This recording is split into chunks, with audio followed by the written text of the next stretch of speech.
Let me start by saying that when it comes to democracy, we all have to play by the rules. But with the recent actions taken by the Trump administration, we are watching the very foundation of those rules erode right in front of us. Just last week, 2 flights carrying deportees were in direct defiance of a federal judge's order to turn them around. Think about that. The executive branch saying boldly that they will not listen to the judicial branch. It's chilling. Now, courts are deliberative by design, right? They work through cases step by step to ensure they are just and fair. Professor Richard 𝐷𝐵LDs called this situation dangerously close to a constitutional crisis. And you know what? I think he's being kind. James Sample, another constitutional law expert, used the word precipice, a tipping point where the judiciary's inability to enforce rulings puts the entire rule of law at risk. I mean, let's call it what it is. It's a showdown we might not be ready for. Play this clip. Into a constitutional crisis. The New York Times notes legal scholars say that the nation has reached a tipping point and that the right question is not whether there is a crisis, but rather how much damage it will cause. And at the center of this unfolding crisis is one case, adjudicating Trump's use of the Alien Enemies Act to accelerate deportations of people here on our soil. We'll discuss where that case stands a little later in the show. Before we can get to the merits of the case, we need to discuss the administration's flagrant disregard of judicial norms. For more than a week, Trump's Justice Department has tried to hide facts from a federal judge after the administration ignored that judge's order to not deport a group of Venezuelan men. Beyond that grave matter, Trump and several other Republicans have now called for the impeachment of that judge, with no legitimate basis for doing so. Joining us now is former federal prosecutor and Politico magazine senior writer Ankush Khardori, and NYU law professor and MSNBC legal analyst Melissa Murray. Welcome to you both.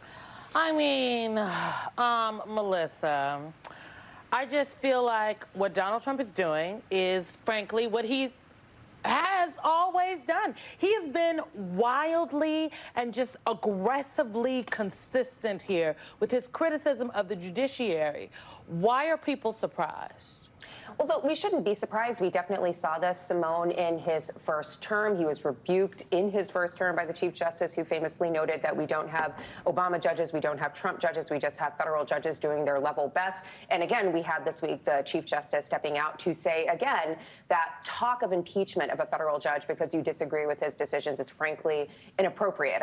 I will note that perhaps the Chief Justice might not have been the person to have said this, given that he wrote the opinion in Trump versus the United States, which seems to have authorized the administration's muscular understanding of Article 2 and sort of broad and sweeping understanding of the powers that extend to the president. But nonetheless, he made a good point. It was definitely inappropriate. But this is completely par for the course. This is an administration that has always flouted judicial norms. And frankly, the way that it is done now, the accelerated nature of that disavowal of these ordinary norms that we've all observed is really alarming. And so I can confirm constitutional law scholars are a little worried at this point. As you know, Ankush, because we spent quite a bit of time together, I am generally trying not to play Trump sound, don't want it to be gratuitous, but I think it is important for folks to hear how he responded to Justice Roberts' statement saying that impeachment isn't the appropriate avenue for contesting a ruling. This is from Tuesday. Take a listen.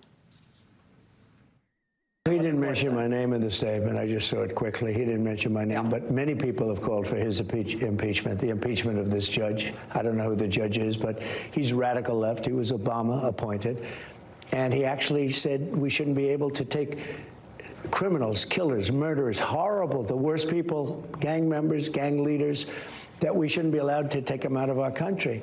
Well, that's a presidential job. That's not for a local judge to be making that determination. So 2 things here. I don't know who the judge is, yet somehow he knows his entire CV. 2, which stuck out to me, was that's a presidential job. That's not for a local judge to be making that determination. This is his vision of an imperial presidency, of a unilateral presidency.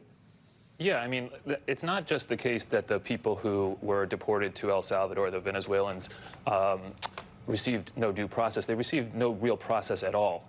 And so what Trump and the administration is asking the court is really just to have unfettered authority without any review by the courts whatsoever, which is a very, very dramatic and unsettling proposition, particularly given all sorts of other aggressive positions they've taken.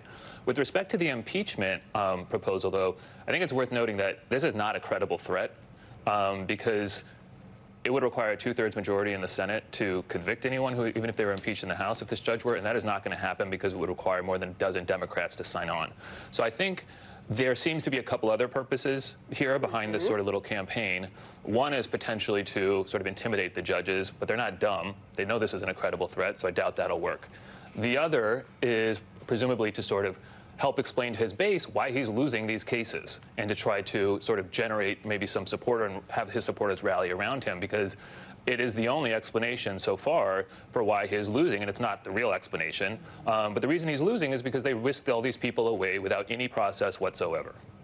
And therein lies the rub, Melissa, that, you know, you have individuals who are here legally, who are here in many cases, you know, not having committed a crime. And yes, they got caught, swept up in this thing. You have, in the Venezuelan case, individuals who are, you know, are saying, look, I'm not a member of a gang. The tattoo I have is from a soccer club, a soccer team that I support. This is the reality, and now you're layering on top of this the calling for the impeachment of judges, which has a through line to potential violence against these judges. I would like you to listen to Judge Esther Salas, who lost a child to political violence, and what she has to say about this moment. I know the value of human life because I've lost the most important thing in my life. And once that genie is out of the bottle, there's no putting it back. So we have to remember that we may not, you know, sometimes we say things in the heat of advocacy, but I just wish that people would realize that we got to tamp it down a bit. Because God forbid someone is killed. There's no turning back for that family. There's no turning back for that judge. There's no turning back for that judge. And you look at a lot of the capitulation, and when there is a judge just doing jurisprudence, just doing the judge thing, and Donald Trump and his menagerie of maniacal idiots decide that, you know, we don't like that ruling because you're just a local judge, somehow now that creates a different kind of permission structure that we should be concerned about. I think it's exactly right, and calling it a permission structure, I think, is really apt. As 𝐿𝐭 said, these threats of impeachment are really paper tigers. These individuals are not going to be impeached by a majority of the House and a supermajority of the Senate, so that doesn't work. But I think what this is doing, and this is maybe a third explanation, is that it is cultivating this sense among the public that you can challenge judges, and that maybe the work of judges isn't something that we need to obey and that we need to abide by, and that in fact, if we don't agree with judges, we can take matters into our own hands. And that can be something as simple as refusing to obey or moving towards something more extreme, like the kind of stochastic violence that Judge Salas was talking about. But either way, she is exactly right. These are real people doing real jobs. Their families are being targeted. And the thing that keeps them safe is the Marshal's Service. And the Marshal's Service, interestingly, is under the domain of the Department of Justice. And we had just this week Attorney General Pamela Jo Bondi talking about these lawless leftist judges. She is the very person that controls the security that keeps them safe. Democracy thrives on checks and balances. But what happens when one branch ignores the other? Courts can impose fines, contempt orders, even sanctions. But do they have the muscle if, say, the U.S. Marshals, who fall under the executive branch, refuse to act? Like Sample said, we're talking about norms here, the glue holding the system together, and that glue, it's cracking. Now, let me connect this to something close to my heart. In the medical field, we live by the oath of do no harm. It's simple, yet sacred. We have the power to act, and with that comes responsibility, not to harm the patient we are there to protect. Should we not apply that same principle to government? Acting recklessly, ignoring courts, is doing harm. Harm to the Constitution, harm to the trust we place in these institutions. This isn't about policy disagreements. It's about whether the very framework of checks and balances will hold. If the courts lose their ability to apply the brakes on executive overreach, what happens next? And look, I get it. Some people might think this is all abstract, theoretical, but it's not. This affects everyday people. Real lives are at stake when rules don't matter anymore. These court orders aren't suggestions. They're built into the very DNA of our democratic system. And when they're ignored, we're not just dancing on the edge of a crisis. We're staring it in the face. What we're witnessing today under the Trump administration isn't entirely new, but it's turning up the heat on issues that have been simmering for decades. When we talk about inherent authority, which Trump's advisors love to throw around, we're essentially saying the executive branch can bypass Congress to make decisions, what some call unilateral action. And let me be clear, this isn't just a policy discussion. It's a constitutional red flag. Look back for a moment. Andrew Jackson defied the Supreme Court during the Trail of Tears, stating, "John Marshall has made his decision. Now let him enforce it." That one moment undermined the judiciary's authority in ways we're still paying for. Or think of Richard Nixon, who thought he was above the law until Watergate proved otherwise. These aren't just stories. They're roadmaps for how democracies struggle and sometimes fail to hold power accountable. Now, this isn't just about pointing fingers at Trump. It's about a systemic weakness that keeps cropping up. A flaw, really, in how our Constitution relies so much on norms instead of enforceable rules. The Electoral College is a prime example of this. It gives outsized leverage to smaller states and historically has put people in the White House who didn't win the popular vote. Isn't it time we rethink that? Why not let every vote carry equal weight? And reforms don't stop there.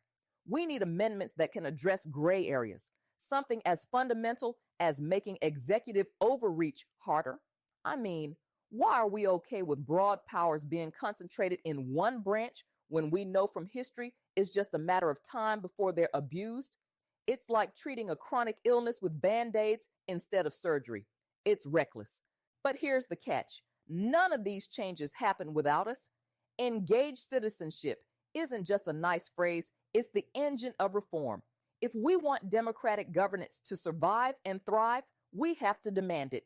We have to vote, advocate, challenge the status quo. Because as much as we like to point fingers at leaders, the truth is voters create the conditions for their behavior, good or bad.